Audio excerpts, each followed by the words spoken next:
Hello all, Hindi Bigg Boss episode 49 Saturday என்ன நடந்ததுன்னு சொல்லிட்டு இந்த வீடியோவில் பார்க்கலாம். எபிசோட் ஸ்டார்டிங்லேயே வந்து சல்மான் கான் எல்லாரும் வெல்கம் பண்ணுறாங்க. கிட்டத்தட்ட 50 நாள் ஆக போகுது. போன வாரம் வேறு 3 வயல் கார்டு வந்திருக்காங்க. ஸோ அங்கே என்ன நடக்குதுன்னு சொல்லிட்டு பார்க்கலாம். அதுக்கு முன்னாடி ஃப்ரைடே நடந்த சில சம்பவங்கள் பார்க்கலான்னு சொல்லிட்டு காமிக்கிறாங்க. பிக் பாஸ் திக்விஜயா கன்ஃபியூஷன் ரூமுக்கு கூப்பிடுறாங்க. ஸோ நீங்கள் வந்து இப்போ டைம் கோடாக இருக்கீங்க. ஸோ உங்களுக்கு வந்து ஒரு ஸ்பெஷல் பவர் இருக்குது. இந்த வாரம் டைம் கோடுக்கு ஒரு ஸ்பெஷல் பவர் இருக்குது. கேஷிஷ் நாமினேஷனில் இருக்காங்க. ஸோ கேஷிஷை காப்பாற்ற விரும்புகிறீங்களான்னு சொல்லிட்டு திக்விஜய் கிட்ட கேட்குறாங்க பிக் பாஸ். அதுக்கு திக்விஜய் சொன்ன ரிப்ளை, எனக்கு கேஷிஷை காப்பாற்ற வேண்டாம். இதுக்கு முன்னாடி நாங்கள் ஒரு ரியாலிட்டி ஷோவில் இருந்தோம். ஸோ அதில் வந்து என்னோட ட்ரீமை வந்து கழிச்சு தான் வந்து கேஷிஷ் போனாங்க. ஸோ அதனால் எனக்கு இன்னும் அது மனசுலையே தான் ஓடிட்டு இருக்குது. எனக்கு கேஷிஷ் வந்து நாமினேஷன்லேருந்து காப்பாற்ற தேவையில்ல. அப்படியே காப்பாற்றினாலும் எனக்கு வந்து கொஸ்டின்ஸ் வரும் இந்த ஹவுஸ்லேருந்து. ஸோ கேஷிஷ் வந்து உன்னோட ஃப்ரெண்ட், அதனால தானே வந்து ஃபேவர் பண்ணுறேன்னு சொல்லிட்டு அந்த மாதிரி எனக்கு தேவையில்லைன்னு சொல்லிட்டு அவர் கிளம்புறாரு. இது முடிஞ்சு இன்னொரு சைடில் பார்த்தீங்கன்னா விவின் வந்து ஸ்ருதிகா கிட்ட பேசிட்டு இருக்காங்க. பாரு, இப்போ வந்து திக்விஜய் என்ன பண்ணிட்டு இருக்கான், அவன் வந்து கரனோட மைண்டாக தான் வந்து இந்த வீட்டில் வந்து ஒன்று பண்ணிட்டு இருக்கான். திக்விஜயோட விளையாட்டு சரியில்லைன்னு சொல்லிட்டு ஸ்ருதிகா கிட்ட கம்ப்ளைண்ட் பண்ணிட்டு இருக்காங்க. ஸோ மீன்வேல் பிக் பாஸ் வந்து எல்லாருக்கிட்டையும் சொல்றாங்க, நான் இப்போ திக்விஜய் உள்ள கூப்பிட்டுட்டு ஒரு சான்ஸ் கொடுத்தேன் கேஷிஷை சேவ் பண்றதுக்காக. ஆனா வந்து கேஷிஷை சேவ் பண்ண வேணான்னு சொல்லிட்டு அவரே வந்து சொல்லிட்டாரு. ரீசன் வந்து கேஷிஷ் திக்விஜய்க்கு வந்து எதுவுமே வந்து பண்ணல. ஸோ எதுவுமே பண்ணாத ஒருத்தவங்களுக்கு வந்து எதுக்காக நான் வந்து டைம் இந்த மாதிரி பவர் யூஸ் பண்ணுன்னு சொல்லிட்டு நான் சேவ் பண்ண விரும்பலன்னு சொல்லிட்டாரு. ஸோ அதுக்கப்புறமேட்டு மற்ற நாமினேட்டட் பீப்புளெலாம் இருப்பாங்க இல்லையா, அவங்களெல்லாம் வந்து உள்ளே கூப்பிட்டாங்க. ஸோ இது கேட்ட உடனே வந்து கேஷிஷ் சண்டை போட ஆரம்பிச்சிட்டாங்க. எதனால் நீ வந்து என்ன சேவ் பண்ணலன்னு கேட்கும்போது, நானும் தான் நாமினேஷனில் இருக்கேன். சப்போஸ் நானும் இப்போ லாஸ்ட் 2ல் இருந்தால், நானும் லாஸ்ட் 2ல் இருந்தால் நம்ம போக வேண்டியதாக இருக்கும். ஸோ உன்னை மட்டும் சேவ் பண்ணிவிட்டு எனக்கு அப்படி போக தேவையில்ல, அதனால் நான் வந்து உன்னை வந்து சேவ் பண்ண விரும்பலன்னு சொல்றாங்க. ஸோ கேஷிஷ் வந்து, நீ வந்து லாஸ்ட் 2ல் இருக்கிறன்னு சொல்லிட்டு நீயே நினைச்சுக்கிறியா? How you know that last week வந்து நீ செகண்ட் பொசிஷன்ல தானே இருந்த, நீ இன்னும் பழச மனசுல வச்சுட்டு தான் வந்து பேசிட்டு இருக்க. ஸோ அந்த ரியாலிட்டி ஷோல நான் உனக்கு பண்ணது வந்து எனக்கு வந்து நீ திருப்பி பண்ண போற அப்படின்னு சொல்லிட்டு கேஷிஷ் பிடிச்சி கத்துறாங்க. ஸோ அதுக்கு நடுவில் யாமினி வந்து என்ன சொல்றாங்க, விஜய் பண்ணது கரெக்டான விஷயம். ஸோ நீ என்ன பண்ணியோ அது வந்து உனக்கு திருப்பி கிடைச்சிச்சு, அதுதான் கர்மான்னு சொல்லிட்டு கேஷிஷ் கிட்ட சொல்றாங்க. ஸோ அதுக்கு வந்து கேஷிஷ் கோவப்பட்டு, இதுக்கு உனக்கு எந்த சம்பந்தமே கிடையாது, நீ இதுல வந்து தலையிட தேவையில்லைன்னு சொல்லிட்டு யாமினியை சொல்றாங்க. திருப்பியும் வந்து அங்கே சண்டை போயிட்டே இருக்கு.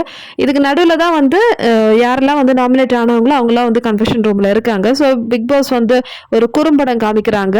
அதாவது கேஷிஷும் திக்விஜயும் பேசுற ஒரு சீன். அதுல கேஷிஷ் சொல்றாங்க, எனக்கு உங்க கூட ஃப்ரெண்டா இருக்கணும். ஸோ கரண் தான் வந்து எங்கிட்ட சொன்னாங்க, இந்த மாதிரி திக்விஜய் கிட்ட போய் பேசு, உன்னோட மிஸ் அண்டர்ஸ்டாண்டிங்லாம் கிளியர் பண்ணி ஃப்ரெண்டா விளையாடுங்கன்னு சொல்லிட்டு கரண் தான் புஷ் பண்ணாரு அப்படின்னு சொல்றாங்க. ஸோ அதுக்கு வந்து திக்விஜய் சொல்றாங்க, கரண் வந்து ரொம்ப பிரில்லியன்ட், அதனால உன்னை வச்சு கேம் ஆடுறாம எனக்கு தெரியும். இவ்வளோ நடந்ததுக்கு அப்புறமேட்டும் திருப்பி உங்ககிட்ட வந்து எல்லாமே மறந்துட்டு நான் வந்து பழையபடி ஃப்ரெண்டாக இருந்து விளையாட சொல்றியா, கண்டிப்பாக நடக்காதுன்னு சொல்றாங்க. ஸோ இது வந்து திக்விஜய் ரிப்ளை பண்றது. அதுக்கப்புறம் கேஷிஷ் சொல்றாங்க, அப்போ நீ வந்து நாமினேஷன் வந்தா என்னை வந்து நாமினேட் பண்ணுவியான்னு கேட்கும்போது, கண்டிப்பா எனக்கு தோணுச்சுன்னா உன்னை நாமினேட் பண்ணுவேன் அப்படின்னு சொல்றாங்க. அப்போ கேஷிஷ் சொல்றாங்க, ஆனால் என்னால் வந்து உன்னை நாமினேட் பண்ண முடியாதுன்னு சொல்லிட்டு ஒரு கான்வர்சேஷன் போயிட்டு இருக்கு. இந்த ஒரு வீடியோ தான் வந்து ப்ளே பண்றாங்க. ஸோ இதுல வந்து நம்ம கிளியரா தெரியுது, திக்விஜய் வந்து கேஷிஷ் கூட எந்த ஒரு ரிலேஷனும் இல்லைன்னா எந்த ஒரு ஃப்ரெண்ட்ஷிப் ஜோன்லயும் இருக்க வேண்டாம்னு சொல்லிட்டு தான் இருக்கிறாங்க. ஸோ இவங்க 2 பேர் தனியாக தான் விளையாடுறாங்க. இந்த வீடியோ பற்றி என்ன உங்களோட ஒப்பீனியன் சொல்லிட்டு கரண், ஷில்பா, அவினாஷ், விவின், அதே மாதிரி ஈஷா, ரஜித்லாம் வந்து நாமினேஷனில் இருக்காங்க இல்லையா. ஸோ அவங்க தான் இப்போது கன்ஃபெஷன் ரூமில் இருக்காங்க. ஸோ பிபி கேட்குறாங்க, இந்த ஒரு வீடியோ பற்றி உங்களோட ஒப்பீனியன் என்னன்னு. ஸோ கரண் சொல்கிறாரு, திக்விஜய் வந்து கிளியராக தானே இருக்காரு, அவர் வந்து தனியாக விளையாடுறதுன்னு தான் சொல்கிறாரு. ஸோ அதுக்கு பிபி சொல்கிறாங்க, அதாவது திக்விஜய் தனியாக இல்லை, திக்விஜய் வந்து இப்போ 2 போட்டில் கால் வச்சிருக்காரு, கரண் அண்டு ரஜித். ஸோ இவங்க 2 பேரும் கிட்டேயும் வந்து ஒரு கனெக்ஷன் போயிட்டு இருக்கு திக்விஜய்க்கு. அதுக்கப்புறமே ஸ்ருதிகா கூட அப்படிதான் ட்ரை பண்ணாங்க, ரெண்டு போட்டில் ஏறுற மாதிரி தான் வந்து ட்ரை பண்ணிட்டு இருக்காங்க. ஸோ இதுக்கு நடுவில் எதுக்கு ஸ்ருதிகா பிடிச்சி வைத்தாங்கன்னு எனக்கு புரியல. ஸோ ஈஷா வந்து சொல்கிறாங்க, திக்விஜய் சொல்கிறது என்னன்னு பார்த்தீங்கன்னா, இந்த வீட்டில் வந்து எனக்கு ஒரு ட்ரூவான ஃப்ரெண்டு யாருன்னு பார்த்தீங்கன்னா ஸ்ருதிகாவை தான் சொல்கிறாங்க. ஸோ இப்போ வந்து எனக்கு தெரியுது திக்விஜயோட பிளான், எல்லாரையும் வச்சு மைண்ட் கேம் ஆடிட்டு இருக்காரு திக்விஜய், இப்போதான் புரியுது விஜயோட ஸ்ட்ராட்டஜின்னு சொல்லிட்டு ஈஷாவும் சொல்கிறாங்க. ஸோ இது கேட்ட உடனே பிக் பாஸ் சொல்கிறாரு, ஆமாம் திக்விஜய்க்கு வந்து வேணா கேம் இம்பார்ட்டண்ட்டாக இருக்கலாம், எப்படியாவது இந்த கேமில் வின் பண்ணணும்னு சொல்லிட்டு விளையாடலாம், ஆனால் எனக்கு வந்து உங்களுடைய பாண்டு தான் எனக்கு பிடிச்சிருக்கு, அதாவது உங்களோட ரிலேஷன்ஸ் இருக்கு இல்லையா, ஃப்ரெண்டாக இருக்கலாம் இல்லை எனிமியாக இருக்கலாம், ஸோ அது வந்து கிளியராக சொல்லிட்டு ஆடுங்கன்னு சொல்லிட்டு இந்த மாதிரி பிக் பாஸ் சொல்கிறாங்க. அதுக்கு ஸோ இந்த வாரம் நாமினேஷன்லேருந்து ஷில்பாவை வந்து சேவ் பண்ணி விட்டுட்டாரு பிக் பாஸ். ஸோ ரொம்ப ஹாப்பியாக எல்லோரும் வெளியே போகிறாங்க. அதுக்கப்புறமேட்டு கரண் வெளியே வந்து சும் கிட்ட நடந்தது என்னன்னு சொல்லிட்டு இருக்காங்க. திக்விஜயோட ப்ளே வந்து ரொம்ப பொலிட்டிக்கலி விளையாடுறாரு. அவர் வந்து எல்லாரையும் ட்விஸ்ட் பண்ணி விளையாடுறாங்க. ஸோ நம்ம தான் வந்து கொஞ்சம் கேர்ஃபுல்லாக இருக்கணும்னு சொல்லிட்டு ஷில்பா, சும் அண்டு கரண். ஸோ இவங்க கேங்கில் கண்டிப்பாக ஸ்ருதிகா போக மாட்டாங்க. ஸோ இவங்க 3 பேரும் வந்து அப்படியே பேசிகிட்டு இருக்காங்க. ஷில்பாவும் சொல்கிறாங்க திக்விஜய்க்கு வந்து கிளாரிட்டியே கிடையாது. ஸோ நம்மள எல்லாருமே வந்து இன்னொரு எமோஷனில் தள்ளி விட்டுட்டு அவர் வந்து இந்த கேம் வின் பண்ணலான்னு சொல்லிட்டு விளையாடிட்டு இருக்காரு. இப்போ இந்த கேஷிஷ் கூட நடந்த இந்த பிரச்சனைக்கு ரீசன் வந்து கரண் தான். கரண் புஷ் பண்ணதுனால தான் வந்து இந்த மாதிரி கேஷிஷ் போட்டு திக்விஜய் கிட்ட பேசினாங்க. ஸோ அதனால தான் வந்து இந்த குரூபமாய் வந்துடுச்சு. ஸோ அடுத்தது திக்விஜயும் கரணும் பேசுகிறாங்க. ஸோ நீ வந்து இப்போ கேஷிஷ்க்கு வந்து எந்த ஃபேவரும் பண்ண மாட்டேன்னு. ஆமாம், நான் வந்து கேஷிஷ்க்கு வந்து எந்த ஃபேவரும் பண்ண மாட்டேன். எனக்கு வந்து பாஸ்டில் அப்படி தான் நடந்தது. ஸோ எனக்கு கேஷிஷை வந்து சமாதானப்படுத்தி விளையாடின அவசியமே கிடையாது. ஸோ சாஹத்தும் கேஷிஷும் வந்து பேசிகிட்டு இருக்காங்க. இருந்தாலும் அவன் என்னை கன்சிடரே பண்ணலையேன்னு சொல்லிட்டு கேஷிஷ் வந்து அழகிறாங்க. திக்விஜய் சொல்கிறாரு எனக்கு இந்த கேம் வந்து வின் பண்ணணும் அவ்வளோதான். ஸோ நான் வந்து மற்ற யாருமே யோசிக்க மாட்டேன்னு. ஸோ அதுக்கு வந்து கரணோட ரிப்ளை நீ வந்து இந்த கேம் வின் பண்ணுறதுக்கு பதிலாக இந்த கேம் வந்து ஒரு ரியாலிட்டி ஷோ தானே, இதில் வந்து என்ஜாய் பண்ணு அப்படின்னு சொல்லிட்டு கரண் வந்து அட்வைஸ் பண்ணுறாரு. அதுக்கு திக்விஜய் ரிப்ளை பண்ணுறாரு கரனுக்கு. இப்போது சும்மும் ஷில்பா வந்து எங்களுக்கு ட்ராஃபி கிடச்சா உங்களுக்கு தரேன்னு சொல்லிட்டு சொன்னாங்கல்ல, அந்த மாதிரிலாம் என்னால் இருக்க முடியாது. நான் வந்து எனக்காக தான் இங்கே விளையாட வந்திருக்கேன்னு சொல்லிட்டு சொல்கிறாரு. ஸோ கரண் வந்து ஆமாம் உன்னோட இது வந்து எனக்கு பிடிச்சிருக்கு, என்னோட பிரதர் மாதிரி தான் இருக்க நீ வந்து எதுவாக இருந்தாலும் நல்லா கிளாரிட்டியாக விளையாடுன்னு சொல்லிட்டு அட்வைஸ் பண்ணுறாங்க. அடுத்தது ஈஷா வந்து ரஜித் கிட்ட இன்னொரு கேம் விளையாடுறாங்க. என்னென்னா ரஜித் வந்து இப்போ உஸ்பேத்தி விடுறாங்க. இது மாதிரி நீங்கள் தான் நான் டைம் கோட் ஆகிறதுக்காக ஹெல்ப் பண்ணீங்க, ஆனால் அந்த ஒரு நன்றி இது கூட இல்லை தான் வந்து இப்போ திக்விஜய் ப்ளே பண்ணிட்டு இருக்காங்க அப்படின்னு சொல்றாங்க. ஸோ ரஜித் சொல்றாங்க பரவாயில்ல அவன் வந்து விளையாடட்டோன்னு சொல்லிட்டு சொல்றாங்க. திருப்பி ஈஷா சொல்றாங்க திக்விஜய் ஃபுல்லாவே வந்து கரனோட கண்ட்ரோல்ல தான் இருக்கான். ஸோ கரண் சொல்ற மாதிரி தான் இப்போ நடக்குது அப்படின்னு சொல்லிட்டு கொஞ்சம் டிஸ் பண்ணி விடுறாங்க. ஸோ அடுத்த கான்வர்சேஷன் பார்த்தீங்கன்னா திக்விஜய் அண்ட் ஸ்ருதிகா. இங்கே ஸ்ருதிகா வந்து விவின்க்கு வந்து சப்போர்ட் பண்ணி பேசுகிறாங்க. ஸோ எனக்கு வந்து செல்ஃப் ரெஸ்பெக்ட் தான் முக்கியம்னு சொல்லிட்டு திக்விஜய் பேசும்போது ஸ்ருதிகா சொல்கிறாங்க அதெல்லாம் இல்லை, விவின் வந்து நீ கொடுத்த டியூட்டியை விட நிறைய அவன் பண்ணிட்டான். ஸோ அப்படி இருந்தும் கூட நீ வந்து இந்த மாதிரி பேசக்கூடாது அப்படின்னு சொல்கிறாங்க. நீ எதுக்கு வந்து விவின்க்கு இப்போ சப்போர்ட் பண்ணுற, எனக்கு அது பிடிக்கலன்னு சொல்லிட்டு திக்விஜய் சொல்கிறாரு. விவின் வந்து வேலை செஞ்சுட்டாருன்னு சொல்லிட்டு என்னை கன்வின்ஸ் பண்ணுறது எனக்கு பிடிக்கல, உன்னை புரிய வைக்கிறதுக்கு ரொம்ப கஷ்டம் ஸ்ருதிகான்னு சொல்லிட்டு இவங்க 2 பேரும் ஒரு கான்வர்சேஷன் போயிட்டு இருக்கு. திருப்பி வந்து ரஜித் அண்ட் திக்விஜய் கான்வர்சேஷன். இங்கே வந்து உனக்கு வந்து ரொம்ப கனெக்ஷன் வந்து ஸ்ருதிகா மேலே தான் இருக்குல்ல, ஸோ என்னை வந்து நீ கன்சிடரே பண்ணல இல்லை, நீங்களும் வந்து எனக்கு ஒரு பிரதர் மாதிரி தான் அப்படின்னு சொல்லிட்டு திக்விஜய் வந்து பேசுகிறாரு. எனக்கு வந்து இப்போ கன்ஃபியூசிங்காக இருக்குது நீ சொல்கிறதுன்னு சொல்லிட்டு ரஜித் சொல்கிறாங்க. அடுத்தது சல்மானோட செஷன் தான். சல்மான் ஃபர்ஸ்ட்லேயே கேட்குறாங்க இந்த 3 வைல்டு கார்டு வந்தாங்க இல்லையா எப்படி இருக்குன்னு சொல்லிட்டு. ஸோ எல்லாரும் கலாய்க்கிறாங்க. ஆமாம் பாய்ஸ்க்கெலாம் வந்து ரொம்ப ஹாப்பி, அவங்க கண்டெய்னர்ஸ்லாம் வந்து எடுத்து வைக்கிறாங்க, ட்ரெஸ் எல்லாம் எடுத்து வைக்கிறாங்க, ஸோ ரொம்ப ஹாப்பியாக இருக்காங்க பாய்ஸ்ன்னு சொல்கிறாங்க.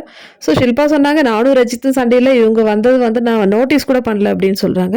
ஸோ அதுக்கப்புறமேட்டு ரஜித் கிட்ட பேசுகிறாங்க நீங்களும் ஷில்பா வந்து சண்டை போட்டிங்க இல்லையா, ஸோ அது வந்து உங்களுக்கு சரின்னு படுதா, எப்போவுமே வந்து நீங்கள் மற்றவங்க மேலே ஏதாவது ஒன்று சொல்லினே இருக்கீங்க, ஸோ நீங்கள் யூஸ் பண்ணுற லாங்குவேஜ் வந்து கண்டிப்பாக யோசிக்கணும். நிறைய பேர் வந்து இந்த ஷோஸ் வந்து பார்த்துன்னு இருக்காங்க, கோடிக்கணக்கான மக்கள் வந்து நம்ம வீடியோஸ் பார்க்குறாங்க. ஆனால் நீங்கள் யூஸ் பண்ணுற வேர்ட்ஸு அது மாதிரி பாடி லாங்குவேஜ் ஆட்டிடியூட் எல்லாமே வந்து ரொம்ப தப்பாக இருக்குது. நிறைய தடவை இதுக்கு முன்னாடி இருக்கிற கண்டஸ்டன்ஸ்லாம் வந்து நீங்கள் பயப்படுத்திருக்கீங்க. அதாவது நீங்கள் சொல்லியிருக்கீங்க நான் உன்னை சோரிக்கா வைப்பேன் அப்படின்னு சொல்லிட்டு மிரட்டியிருக்கீங்க. ஸோ இது வந்து ரொம்ப தப்பான விஷயம் அப்படின்னு சொல்லிட்டு ரஜித்துக்கு ஒரு வார்னிங் கொடுக்குறாரு. அதுக்கப்புறம் கரண்கிட்டையும் விவின்கிட்டையும் கேட்குறாங்க ஷில்பாவும் ரஜித்தும் சண்டை போட்டுட்டு இருந்தபோது யார் உங்களை சப்போர்ட் பண்ணாங்க அப்படின்னு சொல்லிட்டு. ஸோ ஷில்பா சொல்கிறாங்க என்னை யாருமே சப்போர்ட் பண்ணல, விவின் உடம்பு சரியில்லைன்னு சொல்லிட்டு படுத்துட்டு இருந்தான், அப்புறம் கரண் ஆனால் எதுவுமே சொல்லலைன்னு சொல்லிட்டு. ஸோ விவின் சொல்கிறாரு இல்லை இதுக்கப்புறமேட்டு நான் எழுந்து சொன்னேன், அவன் சொன்னதுக்கு கரெக்ட் இல்லை, அதாவது ரஜித் வந்து பேசுறது தப்புன்னு சொல்லிட்டு இருந்தாரு. சல்மான் கேட்குறாங்க இந்த மாதிரி ஒரு கம்பெனி உனக்கு தேவையா ஷில்பா, நீ வந்து எப்போ பார்த்தாலும் இந்த கரண் விவின் சொல்லிட்டு சண்டை போட்டுட்டே இருப்பேன், ஆனால் அவங்களுக்கு வந்து உன் மேலே எந்த ஒரு அக்கறையுமே இல்லை, எதுக்கு வந்து இந்த 2 பேரையும் பிடிச்சி தொங்கிட்டே இருக்கு அப்படின்னு சொல்லிட்டு சல்மான் கேட்கும்போது அப்படிலாம் இல்லை, எனக்கு இவங்க 2 பேரோட கம்பெனி எனக்கு பிடிக்கும்னு சொல்கிறாங்க. சரி இப்போ நீ சூஸ் பண்ண, உனக்கு வந்து கரண் வேணுமா இல்லை விவின் வேணுமா, யார் உனக்கு ஃப்ரெண்டு அப்படின்னு கேட்கும்போது இல்லை என்னால் அப்படிலாம் வந்து யோசிக்க முடியாதுன்னு சொல்கிறாங்க. மேலும் ஷில்பா சொல்கிறாங்க நான் வந்து விவினை டைம் கூட செலக்ட் பண்ணதுக்கு அதுக்கப்புறமேட்டு தான் வந்து ரிக்ரெட் பண்ணேன், அவர் வந்து ரொம்ப ரூடாக இருந்தால் அந்த டைம் கோடு டாஸ்கில், ஸோ அது கரண் கொடுத்துருக்கலான்னு சொல்லிட்டு திருப்பியும் சல்மான் கேட்குறாரு இந்த 2 பேரில் யார் உங்களுக்கு வந்து லீஸ்ட் போதர்ட் அப்படின்னு சொல்லும்போது எனக்கு ரஜித் பிடிக்காது, ஆனால் இவங்கள சொல்ல முடியாதுன்னு சொல்லிட்டு திருப்பியும் ஷில்பா வந்து மழுப்புறாங்க. சல்மான் அடுத்தது சாஹத்தை கலாய்க்கிறாங்க. சாஹத்துக்காக ஒரு வீடியோவே வந்து போடுறாங்க. இந்த வீட்டில் வந்து சாஹத் பாண்டே இருக்காங்க. அவங்கள வந்து யாரெல்லாம் வந்து ஃப்ரெண்டாக்கிக்கிறாங்களோ அவங்களே வந்து சண்டை போடுவாங்க. அவங்க தான் வந்து எனிமின்னு சொல்லுவாங்க. ரஜித் கூட சண்டை போட்டாங்க. ரஜித் தான் ஃப்ரெண்டு. அதுக்கப்புறமேட்டு சண்டைக்கு அப்புறமேட்டு ரஜித் எனிமி. அதே மாதிரி ஷில்பா கிட்ட சண்டை போட்டாங்க. ஷில்பா ஃப்ரெண்டு, அதே மாதிரி எனிமி. ஸோ எல்லாரையும் வந்து ஃப்ரெண்டாகவும் நினைக்கிறாங்க, எனிமியாகவும் நினைக்கிறாங்க. என்ன சாஹத் இது, உங்களோட கேம் ஸ்ட்ராட்டஜியாக தான் என்னன்னு சொல்லிட்டு சல்மான் கலாய்க்கிறாரு. அடுத்தது சல்மான் திக்விஜயை சொல்கிறாங்க, நீ வந்து உன்னோட பாஸ்ட் வந்து எப்போவுமே வந்து நீ க்ளோஸ் பண்ணவே மாட்டியா, அதாவது கேஷிஷ் கூட இருக்கிற பிரச்சனை தான் சொல்கிறாங்க. ஸோ அதுக்கு திக்விஜய் சொல்கிறாங்க, அப்படிலாம் இல்லை, எனக்கு வந்து இந்த வீட்டில் வந்து நல்ல ஒரு பாண்டு இருக்குது ஸ்ருதிகா கிட்ட. இங்கே சல்மான் வந்து கேஷிஷ்க்கு சப்போர்ட் பண்ணி தான் பேசுகிறாங்க. அது எதுக்குன்னு எனக்கு புரியலை. ஸோ திக்விஜய் தான் கிளியராக சொல்லிட்டாரு, எனக்கு வந்து கேஷிஷ் கூட வந்து பேச விருப்பம் இல்லை, அதாவது இந்த கேமில் கேஷிஷ் கூட சேர்ந்து விளையாட விருப்பம் இல்லைன்னு சொல்லிட்டாங்க. ஸோ திருப்பியும் வந்து அதை எதுக்கு கொஸ்டின் பண்ணணும், அது வந்து ஒவ்வொருத்தரோட கேம் ஸ்ட்ராட்டஜி. அப்படின்னு பார்த்தா அந்த வீட்டில் வந்து எல்லாருமே அதுதான் பண்ணிகிட்ருக்காங்க. இப்போ இந்த விஷயத்தை வந்து பேசி பேசி திக்விஜய் வந்து கொஞ்சம் டவுன் ஆக்க வைக்கிறாங்கன்னு எனக்கு தோணுது. ஸோ மேபி ஆடியன்ஸ் சொல்கிற மாதிரி விவின் தான் வின்னர் சொல்லிட்டு பிக் பாஸ் ஆல்ரெடி பிளான் பண்ணிட்டாரோ, அதனால கூட இருக்கலாம். இப்போ திக்விஜய்க்கு நிறைய சப்போர்ட் இருக்குது, அவன் வந்து கொஞ்சம் நல்லா விளையாடுறான். ஸோ எப்படியாவது அவனை வந்து கொஞ்சம் டவுன் பண்ண வைக்கணும்னு நினைக்கிறதுக்காகவே இந்த மாதிரி ஒரு பேச்சுவார்த்தை நடந்த மாதிரி இருந்தது. ஸோ திக்விஜயோட பர்சனல் திங்ஸ்லாம் வந்து பேசுகிறாங்க, உனக்கு கேர்ள் ஃப்ரெண்ட் இருக்கா, பிரேக்கப் ஆகிடுச்சு, அதெல்லாம் தேவையில்லாத விஷயம். ஏதோ கேஷிஷ் தான் ரொம்ப நல்ல பொண்ணு, இல்லைனா ரொம்ப நல்லவ, திக்விஜய் செய்கிறது எல்லாமே தப்பு, அந்த மாதிரி ஒரு டோனில் தான் வந்து நேற்று சல்மான் கான் பேசுனது. இது எனக்கு பிடிக்கல சுத்தமாக. நெக்ஸ்ட்டு அவினாஷோட கேமை பற்றி பேசுகிறாங்க சல்மான். ஸோ அவினாஷோட கேம் இப்போ நல்லா இல்லை, ரொம்ப அக்ரெசிவாக இருக்குது பார்க்குறதுக்கு, நீ ஃபஸ்ட்டு வந்தபோது எப்படி விளையாடணும் அதே மாதிரி விளையாடுன்னு சொல்கிறாங்க. ஸோ அதுக்கப்புறம் நாமினேட் ஆன எல்லாரையும் வந்து தாண்டவ ரூமில் கூப்பிட்டுட்டு ஒரு டாஸ்க்கு கொடுக்குறாங்க. இப்போ யாரெல்லாம் வந்து உங்களுக்கு பிடிக்கல, இந்த நாமினேட்டரில் யாரெல்லாம் வந்து உங்களுக்கு பிடிக்கலையோ அவங்க ஃபோட்டோவை வச்சு பஞ்ச் பண்ணுறதுக்கான ஒரு சான்ஸு. ஸோ உங்களுக்கு பிடிக்காத ரீசன்லாம் சொல்லுங்கன்னு சொல்லிட்டு சொல்கிறாங்க. ஸோ கரண் வந்து ஸ்டார்ட் பண்ணுறாரு, அவினாஷோட ஃபோட்டோ வச்சுட்டு எனக்கு வந்து அவினாஷ் பண்ணுறது பிடிக்கலன்னு சொல்லிட்டு பஞ்ச் பண்ணுறாங்க. அவினாஷ் வந்து இப்போ கால்குலேட்டிவ் கேம் விளையாடிட்டுருக்காங்க. ஸோ ரொம்ப பர்சனலாக வந்து பேசுகிறாங்க. ஸோ இதெல்லாம் வந்து எனக்கு பிடிக்கலன்னு சொல்லிட்டு தான் வந்து அவினாஷோட ஃபேஸில் வந்து பஞ்ச் பண்ணுறாங்க. அடுத்தது அவினாஷ் வராங்க, கரணோட ஃபோட்டோ எடுத்துகிட்டு, இவர் வந்து ரொம்ப சேடான ஒரு பர்சன், எப்போ பார்த்தாலும் வந்து இன்செக்யூராக இருப்பார். ஸோ மற்றவங்கள பார்த்துட்டு வந்து என்னால் இது பண்ண முடியலேன்னு சொல்லிட்டு ரொம்ப இன்செக்யூரிட்டி பண்ணுவார். அதே மாதிரி மற்றவங்கள வந்து ட்ரீட் பண்ணவே மாட்டாங்க, ஃப்ரெண்ட்ஷிப்புக்கு ஒரு மரியாதையே கிடையாது. ஸோ எல்லாருடைய பர்சனல் லைஃப்லேயும் போகிறாங்க, ரொம்ப பர்சனலான பர்சன். கரண் ஷில்பா கிட்ட பர்சனலாக இல்லைனா இமோஷ்னலாக வந்து ப்ளே பண்ணுறாரு.